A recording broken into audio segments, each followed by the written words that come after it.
প্রিয় দেশবাসী, সালামু আলাইকুম। আসন্ন টি-টোয়েন্টি বিশ্বকাপে বাংলাদেশ খেলতেছে না, এটা মোটামুটি ফাইনাল।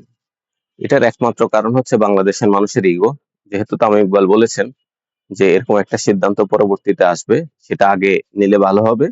তো এই জায়গা থেকে এখন যদি বিসিবি বা ক্রীড়া উপদেষ্টা যদি নিজেদের সিদ্ধান্ত বদল করে ভারতের খেলতে যায়, তাহলে ওনাদের মান সম্মান নষ্ট হবে।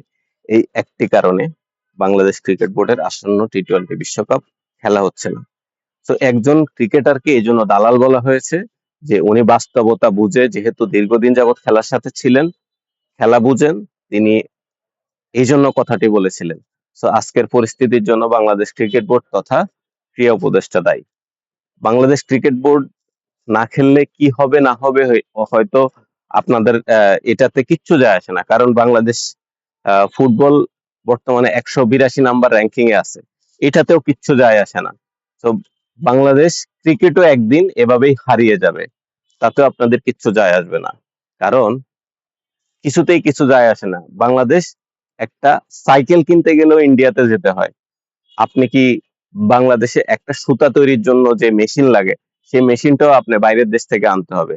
তো আপনার আমার এত ইগো থাকা মানেই হচ্ছে আমরা নিজেদের পায়ে নিজে কুড়াল মারা।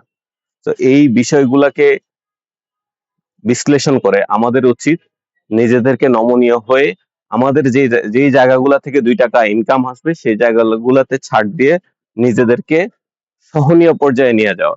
আমি বিশ্বাস করি বিসিবি অবশ্যই এরকম ভালো সিদ্ধান্ত নিবে এবং আমরা আসন্ন টি-টোয়েন্টি বিশ্বকাপে আমাদের ক্রিকেট দলকে অংশগ্রহণ করতে দেখব। আল্লাহ হাফেজ।